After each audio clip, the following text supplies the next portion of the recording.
11 विषय भूगोल परीक्षा उपयोगी महत्वपूर्ण प्रश्न आपको इस वीडियो के माध्यम से बताऊंगा। चैनल पर पहली बार हैं तो जरूर सब्सक्राइब कर ले। तो चलिए हम लोग आज कुछ नया सीखते हैं। पहला क्वेश्चन है आपका, दक्षिण भारत की सबसे ऊंची चोटी है। तो सबसे ऊंची चोटी जो है वो आपका है अन्नामुंडी। क्या है? अन्नामुंडी। ये सबसे ऊंची चोटी है, लेकिन इसका जिक्र यहाँ क्वेश्चन में नहीं किया गया है, मतलब ऑप्शन में नहीं दिया गया है। तो आप लोग अपने हिसाब से इसको देख लीजिएगा। दूसरा क्वेश्चन है, भारत का सर्वोच्च शिखर केटू हिमालय की किस श्रेणी में स्थित है? तो ये आपका जो स्थित है वो है आपका काराकोरम में। यहाँ पर ऑप्शन बी हो जाएगा काराकोरम। अगला है तीसरा क्वेश्चन, निम्नलिखित में कौन सी मृदा कपास के लिए सबसे उपयुक्त है? तो इसका सही आंसर जो हो जाएगा वो हो जाएगा काली मिट्टी। कौन सी नदी को बंगाल का शोक कहते हैं? तो बंगाल का शोक जो है वो कहते हैं दामोदर नदी को। भारतीय वन नीति के अनुसार देश के कितने प्रतिशत भाग पर वन होने चाहिए? तो ये होने चाहिए 33%।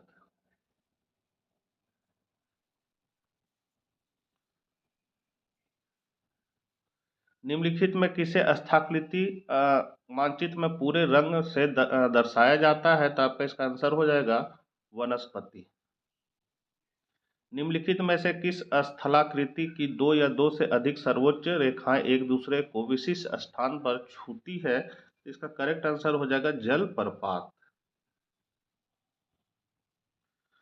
कोपेन के वर्गीकरण के अनुसार एस प्रकार की जननायु कहाँ पाई जाती है? पावी लिखा गया, कहाँ पाई जाती है? तो आपका करेक्ट आंसर जो हो जाएगा वो हो जाएगा अंडमान तथा निकोबार द्वीप समूह।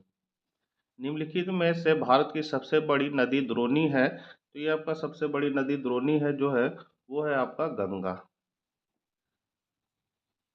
लास्ट क्वेश्चन है, भारत के विशाल मैदान का आपका प्रतिरूप है? तो ये है आपका वृक्षाकार। हिमालय की 3 समांतर श्रेणी के नाम लिखे। तो पहला है महान हिमालय, दूसरा मध्य हिमालय और तीसरा है शिवालिक। 12वां है नल नीनो क्या है? अल नीनो क्या है? तो अल नीनो एक प्राकृतिक जलवायु घटना है जो प्रशांत महासागर के पूर्वी भाग में होती है। इस दौरान प्रशांत महासागर के मध्य और पूर्वी भाग में समुद्र का तापमान सामान्य से अधिक गर्म हो जाता है। यह गर्म पानी के कारण वैश्विक मौसम पैटर्न में बदलाव आता है और दुनिया के कई हिस्सों में सूखा, बाढ़, तूफान जैसी चरम मौसमी घटनाएं होती है। अफवाह तंत्र से आप क्या समझते हैं? तो अफवाह तंत्र किसी नदी और उसकी सहायक नदियों द्वारा निर्मित जल प्रवाह की एक विशेष व्यवस्था है। यह एक तरह का जाल तंत्र या नेटवर्क है जिसमें नदियां एक दूसरे से मिलकर जल के एक दिशीय प्रवाह का मार्ग बनती है। 14 है, पश्चिमी तटीय मैदान में डेल्टा क्यों नहीं है? तो पश्चिमी तटीय मैदान में डेल्टा न बनने के कई कारण हैं। पहला है उच्च ढाल। पश्चिमी घाट से निकलने वाली नदियों की ढाल बहुत तेज होती है। इसका मतलब है कि ये नदियां बहुत तेजी से बहती है। जब नदियां बहुत तेजी से बहती है तब उनके पास अपने साथ लाई गई मिट्टी और रेत को जमा करने का समय नहीं होता है, जिससे डेल्टा का निर्माण नहीं हो पाता है। दूसरा है कम दूरी। तो पश्चिमी घाट से निकलने वाली नदियां अरब सागर में गिरने से पहले बहुत कम दूरी तय करती है। इस कम दूरी के कारण नदियों के पास अपने साथ लाई गई मिट्टी और रेत को जमा करने के लिए पर्याप्त समय नहीं होता है।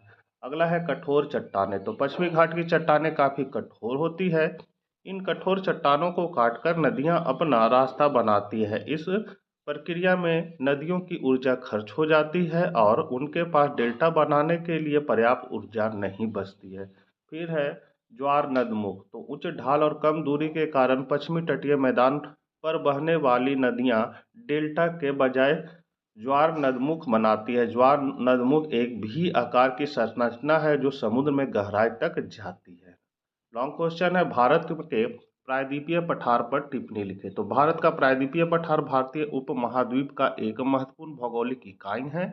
यह भारत के दक्षिण भाग में स्थित है और अपनी प्राचीनता, भूगर्भीय संरचना और भौतिक विशेषताओं के लिए जाना जाता है। प्रायद्वीपीय पठार की प्रमुख विशेषताएं, पहला है प्राचीनता। तो यह पठार पृथ्वी के सबसे पुराने भूभागों में से एक माना जाता है। इसकी निर्माण अरबों साल पहले हुआ था। दूसरा है आकार। यह पठार त्रिभुजाकार आकार का है, जिसका आधार उत्तर में गंगा के मैदान और शीर्ष दक्षिण में कन्याकुमारी है। चट्टानें। यह मैदान मुख्य रूप से आग्नेय और उपातीय चट्टानों से बना है। नदियाँ। इस पठार में कई प्रमुख नदियाँ निकलती है, जैसे गोदावरी, कृष्णा, कावेरी, नर्मदा और ताप्ती। मिट्टी। यह लाल मिट्टी पाई जाती है, जो लोहे के ऑक्साइड की उपस्थिति के कारण लाल रंग की होती है। खनिज। इस पठार में लोहा, मैग्नीज, कोयला और अभ्रक जैसे खनिज पाए जाते हैं। जलवायु। यह पठार गर्म और शुष्क जलवायु वाला है।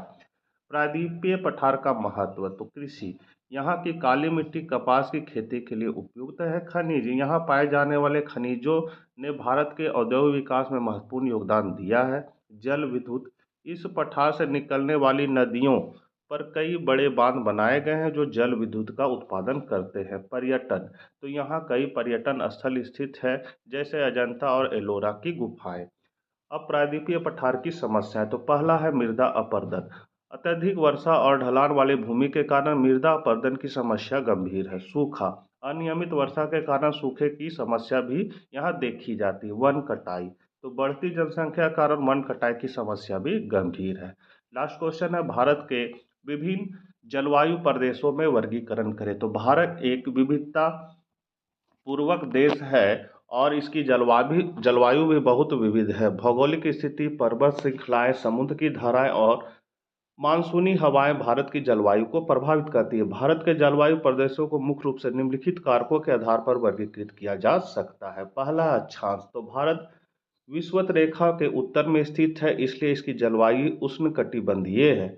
ऊंचाई। तो हिमालय पर्वत श्रृंखला की ऊंचाई के कारण भारत में ऊंचाई के साथ तापमान में परिवर्तन होता है।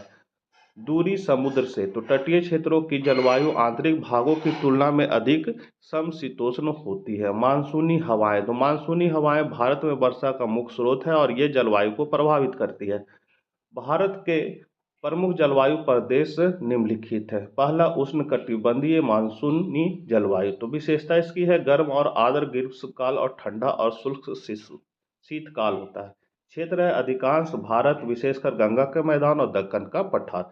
वर्षा। तो मानसूनी हवाओं के कारण ग्रीष्मकाल में भारी वर्षा होती है। दूसरा है उपोष्ण कटिबंधीय जलवायु। तो इसकी विशेषता है गर्म ग्रीष्मकाल और माने गर्म जो ग्रीष्मकाल में गर्म रहता है और शीतकाल में ठंडा। क्षेत्र है हिमालय के तलहटी और उत्तर पश्चिमी भारत। वर्षा वर्षा कम होती है और मुख्य रूप से शीतकाल में होती है। तीसरा है शुष्क जलवायु। इसकी विशेषता है गर्म और शुष्क जलवायु होती है। क्षेत्र राजस्थान का थार मरुस्थल। वर्षा बहुत कम होती है। चौथा है पर्वतीय जलवायु। तो विशेषता इसकी है ऊंचाई के साथ तापमान में परिवर्तन होता है। क्षेत्र जो है हिमालय पर्वत श्रृंखला। वर्षा, ऊंचाई और ढाल के आधार पर वर्षा में भिन्नता होती है। अब है कोपेन जलवायु वर्गीकरण के अनुसार भारत के जलवायु प्रदेश। कोपेन जलवायु वर्गीकरण के अनुसार भारत के निम्नलिखित जलवायु प्रदेश पाए जाते हैं, जैसे अल्पाइन हिमालय की उच्चतम चोटियों पर। आर्द्र उपोष्ण। तो असम और मेघालय जैसे क्षेत्रों में। उष्णकटिबंधीय नम और शुष्क भारत के अधिकांश भागों में। उष्णकटिबंधीय नम दक्षिणी भारत के तटीय क्षेत्रों में। अर्ध शुष्क राजस्थान के कुछ भागों में। शुष्क मरुस्थल थार मरुस्थल में। भारत की जलवायु को प्रभावित करने वाले कारक है मानसूनी हवाएं। तो भारत की जलवायु मुख्य रूप से मानसूनी हवाओं से प्रभावित होती है। दूसरा है हिमालय पर्वत श्रृंखला। हिमालय पर्वत श्रृंखला भारत को ठंडी हवाओं से बचाती है और मानसूनी हवाओं को भारत में प्रवेश करने में मदद करती है। फिर है अरब सागर और बंगाल की खाड़ी। तो ये समुद्र भारत की जलवायु को प्रभावित करते हैं। अब भारत की जलवायु का महत्व। तो भारत की जलवायु कृषि, वनस्पति, जीव जंतु और मानव जीवन को प्रभावित करती है। भारत की विविध जलवायु ने देश को एक समृद्ध जैविक विविधता प्रदान की है। तो बच्चों, ये थे आपके कुछ महत्वपूर्ण प्रश्न जो आपके लिए परीक्षा उपयोगी हो सकते हैं। मिलते हैं नेक्स्ट वीडियो के साथ। जय हिंद, जय